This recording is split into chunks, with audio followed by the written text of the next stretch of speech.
Assalamualaikum warahmatullahi wabarakatuh. Apa kabar? Semoga selalu sehat, sukses, dan bahagia ya. Di pertemuan ke-14 ini, Bu Silvana akan membahas materi mengenai teknik peramalan. Baiklah, kita mulai. Nah, salah satu keputusan penting dalam perencanaan perusahaan itu ialah menentukan tingkat produksi dari barang atau jasa yang perlu dipersiapkan pada masa yang akan datang. Nah, penentuan tingkat produksi yang merupakan tingkat penawaran itu dipengaruhi oleh jumlah permintaan pasar yang dapat dipenuhi oleh perusahaan. Kalau tingkat penawaran yang lebih tinggi dari permintaan pasar ya, nanti dapat mengakibatkan terjadinya pemborosan biaya gitu ya, seperti penyimpanan, biaya modal ya, dan biaya kerusakan barang. Tapi kalau tingkat penawaran yang rendah dibandingkan dengan kemampuan pangsa pasar, ya, itu dapat mengakibatkan hilangnya kesempatan untuk memperoleh keuntungan. Bahkan dapat mengakibatkan hilangnya pelanggan karena beralih yang lain. Nah, untuk membantu tercapainya suatu keputusan yang optimal, maka diperlukan suatu cara yang tepat, ya, yang sistematis dan dapat dipertanggungjawabkan. Salah satu alat yang diperlukan oleh manajemen untuk bagian integral dari proses pengambilan keputusan adalah ini nih, teknik peramalan. Nah, teknik peramalan ini digunakan untuk mengukur atau menaksir keadaan di masa yang akan datang. Nah, peramalan tidak hanya dilakukan untuk menentukan jumlah produk yang dibuat, ya, atau kapasitas jasa yang diperlukan, gitu, tapi juga ya diperlukan untuk berbagai bidang seperti pengadaan, penjualan, personalia ya, termasuk untuk peramalan teknologi gitu ya. Ekonomi juga gitu ya, maupun yang sifatnya sosial budaya gitu. Nah, dalam setiap perusahaan, bagian yang satu selalu mempunyai keterkaitan dengan bagian yang lain, sehingga suatu peramalan yang baik atau buruk itu akan mempengaruhi perusahaan secara keseluruhan. Nah, keputusan persediaan yang dihasilkan dari pembelian itu cenderung bersifat jangka pendek atau hanya untuk produk-produk yang khas saja. Nah, peramalan yang mengarah pada keputusan ini harus memenuhi kebutuhan yang sama. Peramalan ini harus memiliki tingkat ketelitian yang tinggi untuk dan penjadwalan ya. Karena banyaknya jenis yang terlibat, biasanya diperlukan juga membuat sejumlah besar peramalan. Jadi, untuk keputusan semacam ini akan sering digunakan sistem komputerisasi. Nah, ini kan satu. Oke. Jadi, sini untuk long range marketing ya, marketing yang jangka panjang gitu ya, itu time horizon-nya itu panjang gitu ya. Kemudian akurasi dibutuhkan, nggak usah tinggi-tinggi banget, yang medium juga boleh gitu ya, karena yang namanya ini adalah long range marketing, ini marketing jangka panjang gitu kan. Kemudian jumlah yang di forecast, jumlah yang diramal itu ada single of you itu artinya beberapa saja boleh gitu ya, beberapa saja boleh. Jadi mungkin dalam waktu 1 tahunan gitu kan, 2 tahunan gitu, jadi nggak usah terlalu banyak, nggak apa-apa gitu kan. Kemudian yang membuat metode ini atau yang mengerjakan itu adalah top management. Kemudian untuk pricing decision ya, atau keputusan harga gitu kan, ini time horizon-nya atau jangka waktu yang harus dilakukan itu dalam waktu yang segera gitu ya, short gitu ya. Dan akurasinya harus tinggi gitu. Dan jumlah yang harus di forecast, jumlah yang harus diramal itu harus banyak. Terus kemudian manajemen levelnya itu adalah middle. Ya, di level menengah gitu ya, yang bikin ini gitu ya. Kemudian new product introduction itu jadi pengenalan produk itu untuk jangka pekerjaan untuk jangka menengah gitu kan. Akurasinya juga nggak apa-apa menengah gitu kan. Kemudian yang di forecast itu nggak banyak gitu ya. Boleh nggak banyak gitu ya. Artinya gitu ya. Terus kemudian Ini untuk top manajemen. Kemudian cost estimating, perkiraan biaya gitu ya untuk jangka pendek. Kemudian akurasinya itu harus high gitu ya, harus yang tinggi gitu ya. Terus kemudian jumlah yang di forecast itu adalah banyak, lower manajemen, jadi manajemen yang di bawah gitu ya. Kemudian untuk capital budgeting itu untuk time horizon yang medium gitu ya. Akurasi required-nya juga akurasinya itu tertinggi gitu. Dan yang di forecast itu lebih banyak ya, lebih banyak tapi di bawah banyak tapi nggak sebanyak untuk yang cost estimating yang ini ya gitu. Jadi di bawah middle sedang-sedang aja sih datanya, data yang di forecast gitu ya. Kemudian manajemen levelnya itu adalah top. Peramalan ya, harus diketahui terlebih dahulu apa sebenarnya persoalan dalam pengambilan keputusan itu. Jadi, ya, peramalan itu adalah pemikiran terhadap suatu besaran ya, misalnya permintaan beberapa produk periode yang datang. Kan itu merupakan guessing dan itu ya, itu lebih sekedar perkiraan aja gitu. Nah, peramalan dapat dikatakan perkiraan yang ilmiah atau educated guess. Nah, setiap pengambilan keputusan yang menyangkut keadaan di masa yang akan datang, maka pasti akan ada peramalan yang melandasi pengambilan keputusan tersebut. Nah, dalam kegiatan produksi, itu peramalan dilakukan untuk menentukan jumlah permintaan terhadap suatu produk, ya, dan merupakan langkah awal dari proses perencanaan dan pengendalian produksi. Dalam peramalan, itu ditetapkan jenis produk apa yang diperlukan, wattnya gitu ya, jumlahnya how many gitu, dan kapan dibutuhkan atau when. Nah, tujuan dari peramalan ini adalah ya untuk kegiatan produksi itu adalah untuk meredam ketidakpastian sehingga diperoleh suatu perkiraan yang mendekati keadaan yang sebenarnya.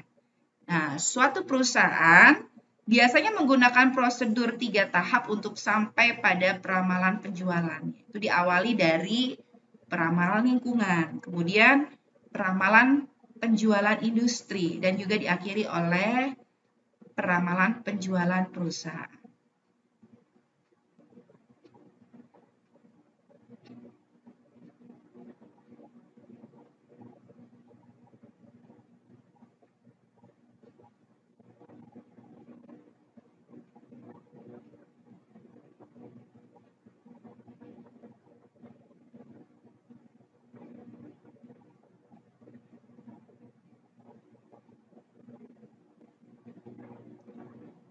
Nah, dalam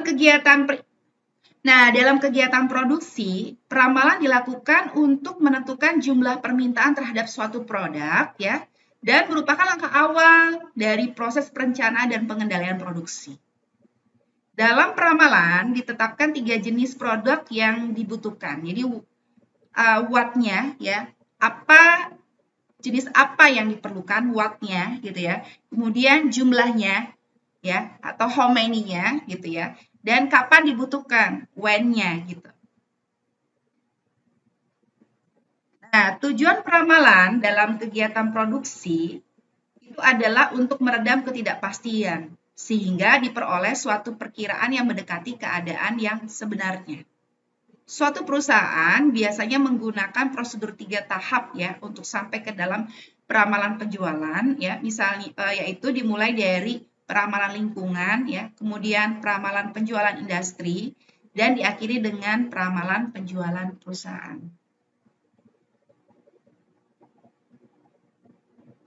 Nah, karakteristik peramalan yang baik ini ya, ini ada beberapa kriteria yang penting ya, antara lain yang pertama adalah akurasi. Akurasi ini adalah suatu hasil peramalan ya, diukur dengan hasil kebiasaan dan konsistenan peramalan tersebut. Nah, hasil peramalan dikatakan bias bila peramalan tersebut tidak terlalu tinggi gitu ya. Jadi atau rendah dibandingkan dengan kenyataan yang sebenarnya, itu dikatakan bias. Hasil peramalan dikatakan konsisten ya bila besarnya peramalan itu relatif kecil. Peramalan yang terlalu rendah akan mengakibatkan kekurangan persediaan, sehingga permintaan konsumen tidak dapat dipenuhi segera. Akibatnya, perusahaan dimungkinkan kehilangan pelanggan atau kehilangan keuntungan penjualan. Peramalan yang terlalu tinggi ini akan mengakibatkan terjadinya penumpukan persediaan, sehingga banyak modal yang terserap sia-sia. Keakuratan dari hasil peramalan ini berperan penting untuk menyumbangkan persediaan yang ideal. Nah, jadi apa yang disebut dengan bias dan kekonsistenan ya. Jadi silakan perhatikan video berikut ini. Banyak salah paham antara pengertian bias dan ragam. Nah, dalam praktek analisis data dan pemodelan statistika, dua istilah ini acap kali dipahami secara berbeda. Ada juga yang menganggap sama dan ada juga yang terbalik dalam pemahamannya. Jadi bias dianggap ragam, ragam dianggap bias. Nah, secara bahasa, bias itu adalah simpangan. Jadi berbias adalah menyimpang atau berbelok arah dari yang sesungguhnya dituju. Jadi intinya berbias itu artinya meleset gitu ya, nggak pas gitu ya. Nah, di pihak lain, secara bahasa, ragam itu adalah macam atau jenis. Jadi beragam itu adalah macam-macam atau tidak hanya satu jenis. Nah, secara ilmiah, bias atau ragam itu sebenarnya tidak jauh dari sisi bahasa. Nah, dalam dunia ilmiah, bias itu adalah perbedaan antara keadaan yang sebenarnya ya dengan yang kita duga setelah kita melakukan dugaan berkali-kali. Sedangkan ragam adalah secara ilmiah adalah ukuran dari kekonsistenan dari hasil dugaan kita terhadap keadaan sesungguhnya setelah kita melakukan pendugaan berkali-kali. Nah, ibaratnya kalau kita ingin menembak suatu sasaran ya. Nah, seberapa jauh ya antara sasaran dengan hasil tembakan, itulah yang disebut dengan bias. Nah, jika penembak itu jitu, maka akan menghasilkan tembakan yang selalu tepat sasaran atau enggak meleset. Maka dikatakan dia memiliki bias yang kecil atau tidak berbias gitu ya. Tetapi jika penembaknya nggak punya skill gitu ya, maka dia akan menghasilkan tembakan yang meleset atau jauh dari sasaran. Maka itu dikatakan memiliki bias atau memiliki bias yang besar. Nah, kaitannya dengan ragam, yaitu jika seorang penembak tersebut konsisten menembak menuju ke arah sasaran ya, maka dikatakan itu memiliki ragam yang kecil. Tetapi sebaliknya, jika penembak tersebut itu menembakkan sasarannya ke kiri, ke kanan, ke atas atau ke bawah, maka dikatakan memiliki ragam yang besar. Nah, dalam analisis data itu akan menghasilkan 4 macam kemungkinan bias dan ragam. Yaitu yang pertama adalah bias kecil dan ragam kecil. Ini yang ini nih. Yang ini yang di atas, paling atas, pojok kiri atas ya, yang pertama itu. Terus kemudian bias kecil ragam besar ya, yang di sebelah kanan ini yang paling atas, tapi yang sebelah kanan ya, yang ini. Terus kemudian bias besar tapi ragamnya kecil. Nah, yang ada di sini ya, yang nomor 3 ini, dan bias besar ragam besar yang terakhir ini, yang sebelah kanan bawah ini. Nah, yang paling ideal itu adalah yang pertama ini, yang di atas ini ya, yang di sebelah kiri atas ini ya, yaitu yang bias kecil dan ragam kecil. Sedangkan yang harus dihindari itu adalah yang keempat ini, yaitu bias besar dan ragam besar. Oke, selamat beraktivitas.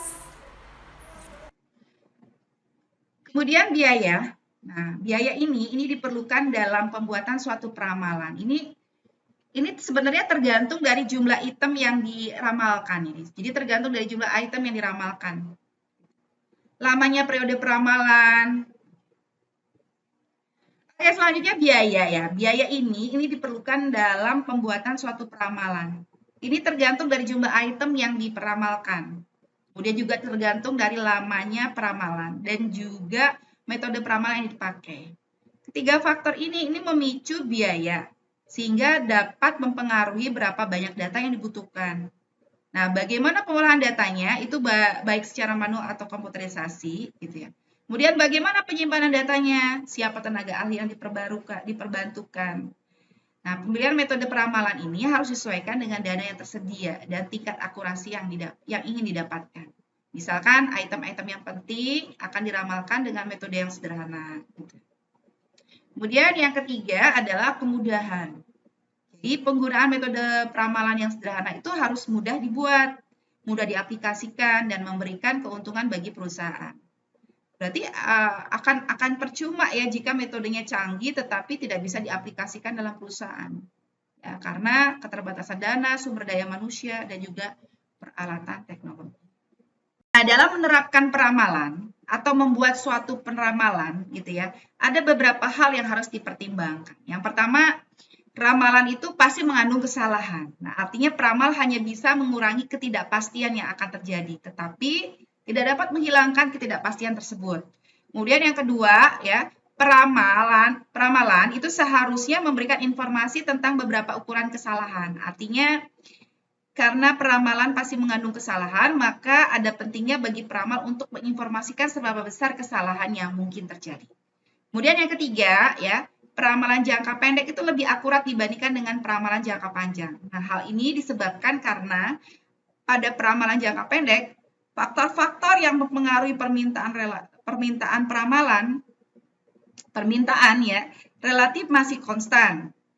Sedangkan ya pada periode yang panjang semakin besar periodenya juga gitu ya, kemungkinan perubahan faktor-faktor itu juga banyak yang mempengaruhi permintaan. Nah, berdasarkan sifat ramalan ya, peramalan itu dapat dibedakan atas dua macam, yaitu yang pertama adalah peramalan kualitatif dan yang kedua peramalan kuantitatif. Adapun yang disebut dengan peramalan kualitatif adalah peramalan yang didasarkan dari data kualitatif pada masa lalu gitu. Jadi hasil peramalan yang dibuat ini sangat bergantung pada orang yang nyusunnya gitu. Hal ini penting karena hasil peramalan tersebut itu ditentukan berdasarkan pemikiran yang bersifat intuisi gitu ya, judgment ya atau pendapat dan pengetahuan serta pengalaman dari penyusunnya.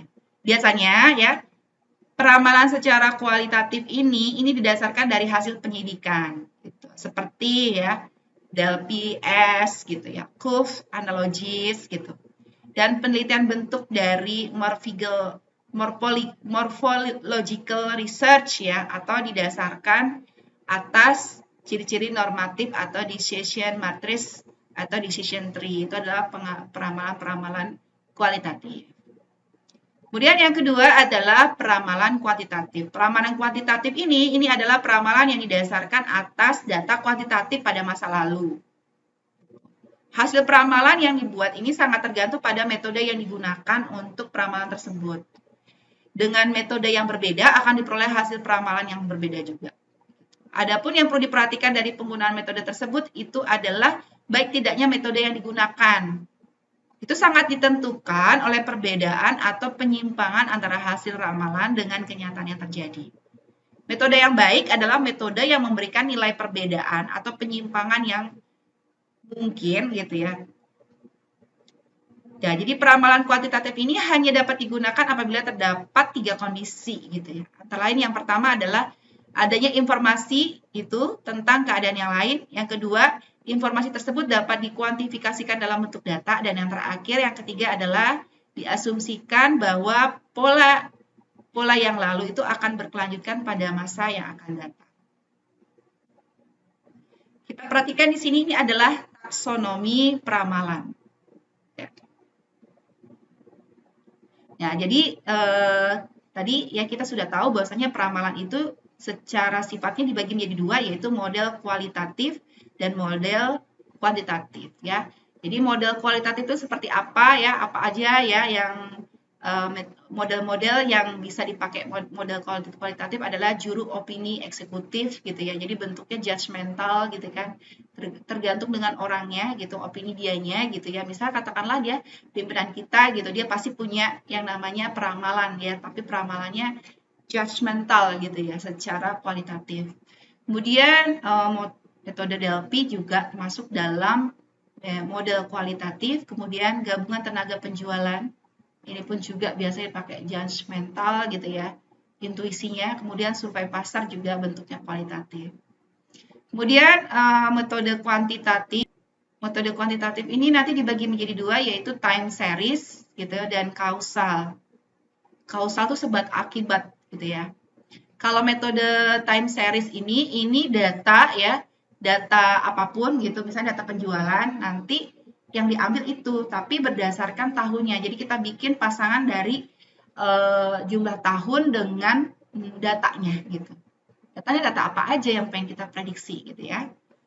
Nah, di sini time series gitu ya, bisa menggunakan 3 macam metode ya. Jadi bisa memilih ini sebenarnya ya, bisa menggunakan regresi, bisa menggunakan smoothing gitu ya. Kemudian bisa menggunakan metode dekomposisi. Nah, smoothing tersendiri ya, nanti kita belajar smoothing dibagi menjadi 3, yaitu rata-rata, smoothing rata-rata gitu, smoothing moving average, nanti kita belajar, dan smoothing eksponensial, eksponensial ya. Kemudian untuk kausal, nanti kausal itu terbagi menjadi 3, bisa terbagi menjadi 3 metode, yaitu regresi linear ya. Jadi sama seperti pelajaran mengenai regresi gitu ya. Jadi dia juga ada regresi linear, jadi ada sebab akibat. Berarti ada yang menyebabkan, ada yang mengakibatkan, berarti ada X dan Y-nya gitu. Jadi bisa dikerjakan dengan regresi linear gitu kan. Kemudian bisa juga dengan mencari koefisien korelasi, ataupun juga memodelkan secara ekonometrik.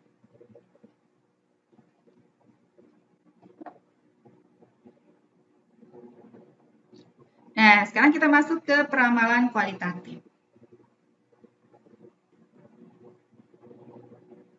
Apa sih yang disebut dengan metode Delphi gitu ya?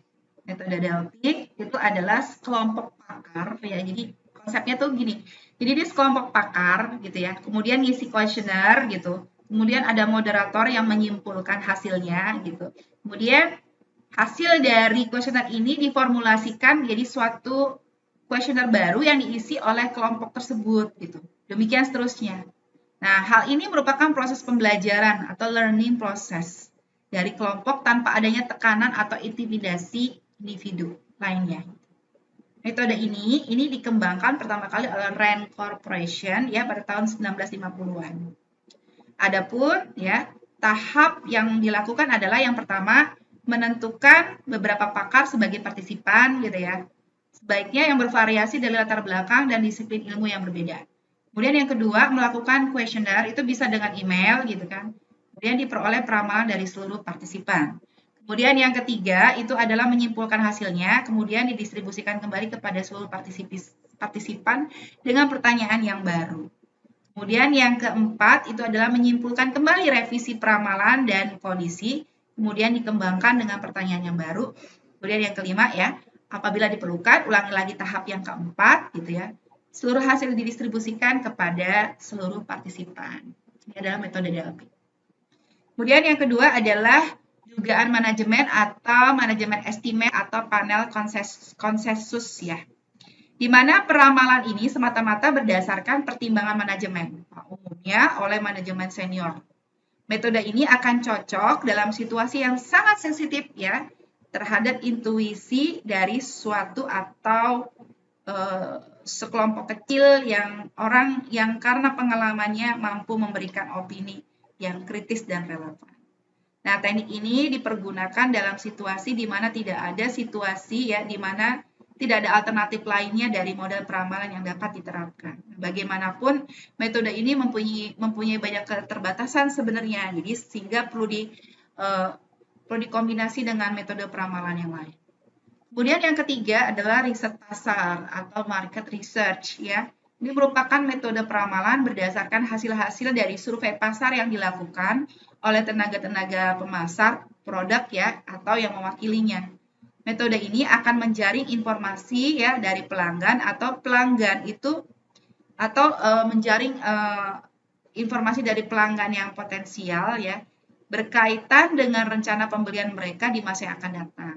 Nah, riset pasar ini tidak hanya akan membantu peramalan, tetapi juga dapat meningkatkan desain produk ya, atau perencanaan untuk produk-produk yang baru. Jadi ini adalah tipe dari peramalan kualitatif ya. Jadi dia cuma menggunakan kuesioner saja gitu. Kemudian Kemudian yang keempat adalah metode kelompok terstruktur atau structure group method ya. Jadi seperti metode DLP dan lain-lain gitu ya. Di metode DLP itu kan menggunakan teknik peramalan berdasarkan proses konvergensi dari opini-opini orang gitu ya. Atau ahli secara interaktif tanpa menyebutkan identitasnya. Nah, grup ini itu nggak bertemu ya secara bersama dalam suatu forum untuk berdiskusi, tapi mereka diminta pendapatnya secara terpisah ya dan tidak boleh secara berunding. Hal ini dilakukan untuk menghindari pendapat yang signifikan dari ahli lain ya dalam grup tersebut ya dan akan dinyatakan lagi kepada yang bersangkutan sehingga akhirnya diperoleh angka estimasi pada interval tertentu. Gitu ya. Jadi metode ini bermanfaat banget dalam pengembangan suatu produk. Bisa juga dalam pengembangan kapasitas produksi ya, terobosan ke segmen pasar baru dan strategi keputusan bisnis lainnya. Kemudian yang kelima adalah analogi histori atau historical. Kemudian yang kelima adalah analogi histori. Yang kelima adalah analogi historis atau historical analogy gitu ya. Ini merupakan teknik peramalan berdasarkan pola data masa lalu dan produk-produk yang dapat disamakan secara analogi. Misalnya peramalan untuk pengembangan pasar televisi multisistem menggunakan model permintaan televisi hitam putih atau televisi berwarna biasa. Analogi historis itu cenderung akan menjadi terbaik untuk penggantian produk di pasar dan apabila terdapat hubungan substitusi langsung dari produk dalam pasar tersebut. Ini adalah metode peramalan secara kualitatif. Ke metode peramalan kuantitatif atau dengan menggunakan statistical method gitu ya. Jadi pada dasarnya metode peramalan kuantitatif ini dapat dibedakan menjadi dua. Yang pertama adalah dengan time series dan kausal. Tadi dibahas ya di bagannya tadi ya.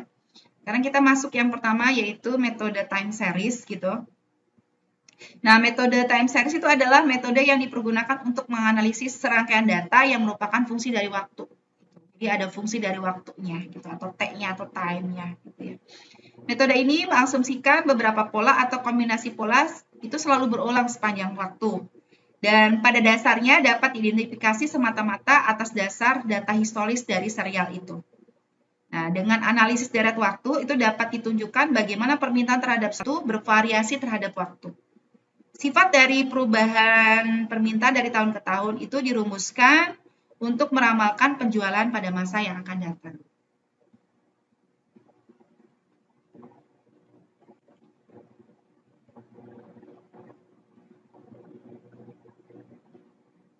Nah, adapun metode peramalan yang termasuk model time series adalah sebagai berikut. Yang pertama adalah metode penghalusan atau smoothing. Nah, metode smoothing ini digunakan untuk mengurangi ketidakteraturan musiman pada data yang lalu dengan membuat rata-rata tertimbang dari serentetan data di masa lalu. Ya. Ketepatan peramalan dengan metode ini akan terdapat pada peramalan jangka pendek, sedangkan untuk peramalan jangka panjangnya kurang akurat gitu. Metode smoothing ini cocok untuk jangka pendek. Nah, metode smoothing itu ada bermacam-macam ya. Antara lain yang pertama adalah metode rata-rata bergerak atau moving average. Nah, metode moving average ini juga ada macam-macamnya juga. Ada yang disebut dengan single moving average, kemudian linear moving average, kemudian double moving average, dan weighted moving average. Kemudian yang kedua adalah metode exponential smoothing ya. Nah, metode exponential smoothing ini berarti ada bentuknya eksponen ya, eksponensial gitu. Jadi diduga bentuk datanya eksponensial. Apa aja yang termasuk di dalamnya yaitu single exponential smoothing ya, double exponential smoothing, dan exponential smoothing musiman. Ini nggak akan kita bahas semuanya ya. Jadi nanti untuk latihannya tidak semua metode yang kita akan bahas ya. Nanti akan dipilih metode-metode yang memang untuk materi pelajaran S1 manajemen sains ya. Kemudian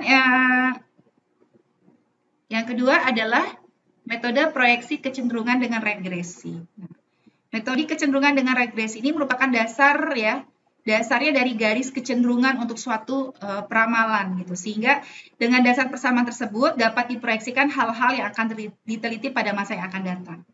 Untuk peramalan jangka pendek dan jangka panjang ya, ketepatan peramalan ini sudah lebih baik dibandingkan metode smoothing sebelumnya. Jadi bisa digunakan untuk jangka panjang. Ini metode dengan kecenderungan regresi ini.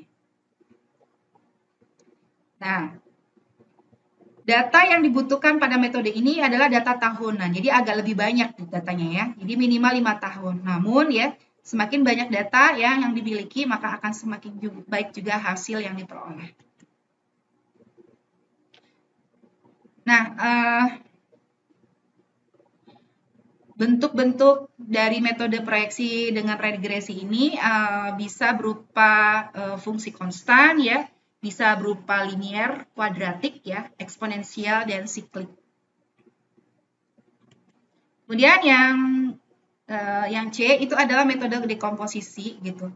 Metode dekomposisi itu adalah suatu ramalan yang ditentukan dengan kombinasi dari fungsi yang ada ya, sehingga tidak dapat diramalkan secara biasa. Nah, model tersebut didekati dengan fungsi linear atau siklik. Kemudian ya dibagi T atas kuartalan sementara ya berdasarkan pola data yang ada. Metode dekomposisi ini merupakan pendekatan peramalan yang tertua. Terdapat beberapa pendekatan alternatif untuk mendekomposisikan suatu deret berkala yang semuanya bertujuan memisahkan setiap komponen deret data seteliti mungkin. Konsep data pemisahan bersifat empiris dan tetap dan mula-mula memisahkan unsur musiman, kemudian tren, dan akhirnya unsur siklis. Ya, ini adalah metode dekomposisi. Kemudian yang kedua ya yaitu metode kausal ya. Metode kausal ini mengasumsikan faktor yang diperkirakan menunjukkan adanya hubungan sebab akibat dengan satu atau beberapa variabel bebas atau independen. Sebagai contoh ya, jumlah pendapatan berhubungan dengan faktor-faktor seperti jumlah penjualan ya, harga jual, tingkat promosi gitu ya. Nah, kegunaan dari metode kausal ini adalah untuk menemukan bentuk hubungan antara variabel-variabel tersebut ya, dan menggunakannya untuk meramalkan nilai ya dari variabel yang tidak bebas atau independen. Nah, pada model ini untuk meramalkan permintaan tidak hanya memperhatikan waktu, tetapi juga memperhatikan faktor yang mempengaruhi, gitu antara lain harga produk, gitu ya. Jika harga produk naik, maka permintaan naik, ini juga harus diperhatikan ya. Kemudian yang kedua saluran distribusinya. Jadi jika banyak saluran distribusi, maka permintaan akan naik. Metode kausal ini terdiri dari beberapa macam metode. Yang pertama adalah metode regresi dan korelasi. Metode regresi dan korelasi pada penetapan suatu persamaan estimasi ini menggunakan teknik least square. Nah, hubungan yang ada pertama-tama dianalisis secara statistik. Ketepatan peramalan dengan menggunakan metode ini sangat baik untuk peramalan jangka pendek. Sedangkan untuk peramalan jangka panjang ternyata ketepatannya kurang begitu baik. Metode ini banyak digunakan untuk peramalan penjualan, ya, perencanaan keuntungan, peramalan permintaan, ya, dan juga peramalan dalam keadaan ekonomi. Data yang dibutuhkan untuk penggunaan metode ini adalah data kuartalan pada beberapa tahun yang lalu. Kemudian yang kedua adalah metode ekonometrik, ya. Metode ini didasarkan atas peramalan sistem persamaan regresi yang diestimasi secara simultan, baik untuk peramalan jangka pendek maupun peramalan jangka panjang. Nah, ketepatan peramalan dengan metode ini sangat baik. Metode peramalan ini selalu dipergunakan untuk peramalan penjualan menurut kelas produk atau peramalan keadaan ekonomi masyarakat seperti permintaan, harga, dan penawaran. Data yang dibutuhkan untuk penggunaan metode peramalan ini adalah data kuartalan beberapa tahun. Kemudian yang terakhir adalah metode input-output gitu ya. Metode ini dipergunakan untuk menyusun proyeksi tren ekonomi jangka panjang. Model ini ya kurang baik ketepatan untuk peramalan jangka panjang. Namun metode ini ya bagus atau banyak digunakan untuk peramalan penjualan perusahaan, penjualan sektor ekonomi dan subsektor industri. Gitu. Nah, data yang dibutuhkan untuk menggunakan metode ini adalah data tahunan ya selama sekitar 10 sampai 15 tahun. Jadi datanya banyak. Nah, adapun langkah-langkah yang harus dilakukan untuk melakukan peramalan secara kuantitatif adalah yang pertama, kita melakukan dulu definisi atau tujuan dari peramalan. Kita mau pengen ngapain sih? Oh, mau pengen meramal penjualan 3 tahun atau 4 tahun yang akan datang gitu ya, dari data sebelumnya gitu ya. Misalnya penjualan tahun 2025 gitu dari data 10 tahun ke belakang gitu ya. Kita pengen tahu nih ya. Kemudian yang kedua, membuat diagram pencar. Diagram pencar ini bertujuan untuk melihat kondisi data itu seperti apa. Diagram pencar itu bisa dicari dengan menggunakan SPSS bisa ya. Jadi dengan menggunakan Excel juga bisa. Kita lihat kecenderungannya seperti apa. Linear nggak sih? Eksponensial nggak sih? Gitu. Kemudian langkah yang ketiga adalah memilih beberapa metode peramalan. Nah, di sini tadi sudah dijelaskan beberapa metode peramalan. Yang mau yang seperti apa gitu. Mau yang tinggi gitu tingkat akurasinya tentu saja juga caranya pun juga agak sedikit sulit gitu ya. Agak sedikit rumit gitu. Ya. Tapi di sini nanti kita akan belajar tidak semua metode ya, tentu saja. Ya, ada metode-metode yang dipakai untuk latihan kita, tapi tidak semuanya, gitu ya. Kemudian yang keempat adalah menghitung parameternya, gitu ya. Kemudian yang kelima adalah menghitung kesalahan setiap metode. Nah, ini yang lebih penting. Jadi ketika kita meramalkan ya, kita harus hitung dulu tingkat kesalahannya. Tapi ini tidak diajarkan di pertemuan kali ini. Kita baru masuk ke perhitungan parameter. Ya, ini nanti ya. Tapi kalian harus tahu dulu. Jadi kita harus kalau kita meramal sesuatu, kita harus tahu mean square error-nya berapa gitu dari hasil peramalan ini gitu. Kemudian langkah yang keenam adalah memilih metode dengan kesalahan yang terkecil gitu ya. Langkah yang ketujuh adalah verifikasi peramalan. Artinya gini, kita setelah kita tahu nilai kesalahan dari setiap metode gitu kan, nilai kesalahan dari setiap metode gitu kan, misalnya kita menggunakan beberapa metode nih gitu kan. Kita gunakan metode rata-rata bergerak, kemudian kita juga menggunakan regresi gitu ya. Kemudian kita menggunakan econometric, let's say seperti itu. Kemudian kita dapatkan nilai hasil dari nilai kesalahannya dari setiap metode. Nah, tentu saja yang kita pilih adalah yang menggunakan metode dengan kesalahan terkecil. Nah, baru dari situ kita pakai mana, kita pilih mana yang paling kecil dan itu yang kita jadikan sebagai hasil peramalan kita. Begitu. Jadi tidak hanya satu kali gitu ya. Itu konsepnya kalau kita menggunakan statistical method. Nah, sekarang kita masuk ke metode yang kita akan pelajari, yaitu metode rata-rata bergerak atau moving average. Nah, di sini kita belajar yang kuantitatif ya, yang kualitatif kita tidak pelajari. Jadi, moving average merupakan peramalan untuk periode ke depan dari rata-rata tersebut. Persoalan yang timbul dalam penggunaan metode ini adalah dalam menentukan nilai T gitu, atau periode rata-rata. Nah, semakin besar nilai T, maka peramalan yang dihasilkan akan semakin menjauh dari pola data. Jadi nilai mau berapa data, jumlah data yang digunakan, nah itu menjadi patokan dari bentuk dari moving average ini ya. Jadi nanti dirumuskan, rumusnya adalah F itu adalah forecast atau nilai peramalan, FT plus 1, jadi peramalan pada waktu T plus 1. Jadi kalau kita tahunnya 2021, tentu saja kita akan meramal 2022 ya. Buat apa kita meramal 2021 gitu kan. Jadi FT plus 1, jadi nilai peramalan harus bentuknya FT plus 1, itu sama dengan XT min N ditambah 1. Jadi maksudnya ini adalah waktu ke T dikurangi dengan N. N adalah jumlah deret yang ingin digunakan. Misalnya kita ingin menggunakan 3 tahunan, berarti N-nya adalah 3 gitu ya. 5 tahunan berarti N-nya 5. Jadi T min N plus 1 ditambah dan seterusnya ya, ditambah XT plus 1 dan sampai yang terakhir adalah XT-nya. Jadi tahun sekarang. Tahun ke XT ya, dibagi dengan N. Nah, kelihatannya kok sulit ya, tapi ternyata nggak sulit ketika kita melihat rumusnya. Ya, diulangi lagi, jadi RT plus 1 ditambah XT min N ditambah 1, ditambah dan seterusnya ditambah XT plus 1 ditambah XT per N. Di mana XT ini adalah data pengamatan pada periode ke T. Gitu. Periode ke I. Jadi, sorry ini XT, maaf. XT adalah data pengamatan periode ke T. Jadi, pengamatan apapun itu, ingin penjualan ya, ingin keuntungan gitu ya, atau promosi iklan gitu dan sebagainya. Ini apapun nilai datanya ya, bentuk datanya.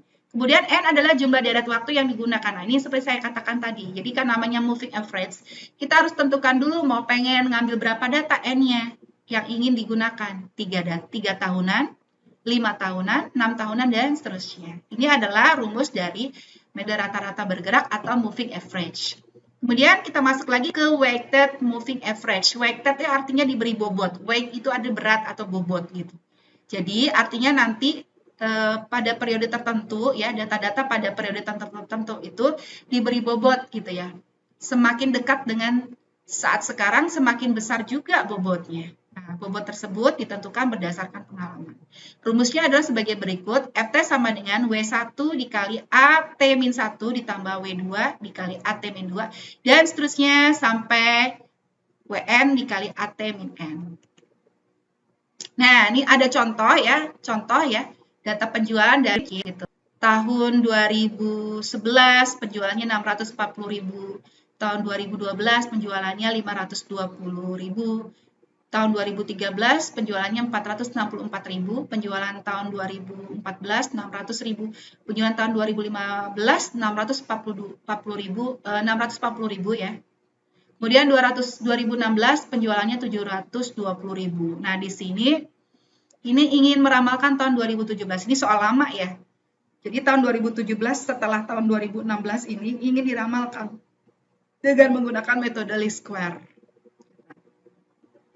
Pertanyaannya, pada tahun berapa sampai 1 juta unit?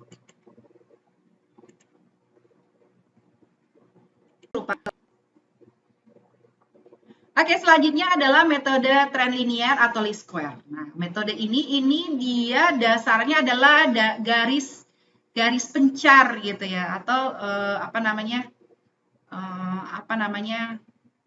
Oke, sekarang kita masuk ke metode trend linear atau least square gitu ya. Jadi metode ini itu menggunakan regresi sebagai dasar dari garis kecenderungan dari suatu persamaan. Regresinya adalah regresi linear ya, yaitu dinyatakan dalam YT sama dengan A ditambah BT, di mana di sini T itu adalah waktu atau time. Y-nya itu adalah variabel yang ingin kita teliti gitu. Jadi kita nanti akan asumsikan bentuknya seperti regresi linear. Kalau regresi linear itu kan A ditambah BX ya kan. X-nya itu variabel independen. Nah, sini variabel independennya itu adalah time atau data atau waktu gitu ya. Datanya itu di Y itu. Nah, dari sini kan kita harus cari estimasi dari A dan B gitu. Jadi yang kita cari sebenarnya adalah nilai A dan B. Sedangkan Y dan T ini dalam bentuk variabel aja gitu kan. Nah, nilai A ini dicari dengan rumus Y min BT. B itu adalah koefisien B-nya ini. Dikali T, ya. Kemudian dibagi N. N ini adalah banyaknya pengamatan. Banyaknya waktu, ya. Nah, sebelum mencari A, berarti kita harus mencarikan B dulu, ya. Nah, B itu dicari dengan rumus. B sama dengan N dikali sigma T, ya. Dikali Y, gitu kan. Min sigma T dikali sigma Y per N min sigma T kuadrat min sigma T dalam kurung kuadrat. Oke.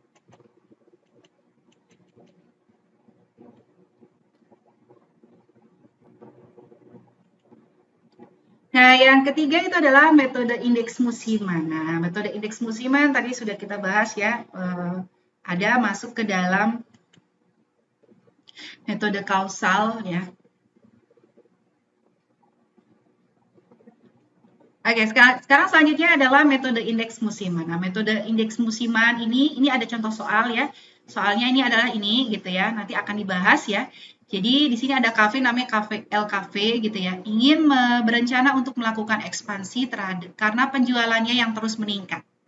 Sebelum itu LKV harus mengetahui perkiraan jumlah penjualan setiap catur bulan pada tahun 2015 untuk mengantisipasi keterbatasan sumber daya. Nah, berikut data yang dikumpulkan. Nah, metode indeks musiman ini bagus banget untuk periode-periode yang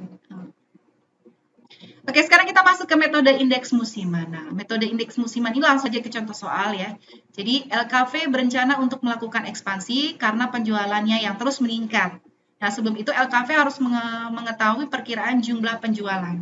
setiap catur bulan pada tahun 2015 untuk mengantisipasi keterbatasan sumber daya.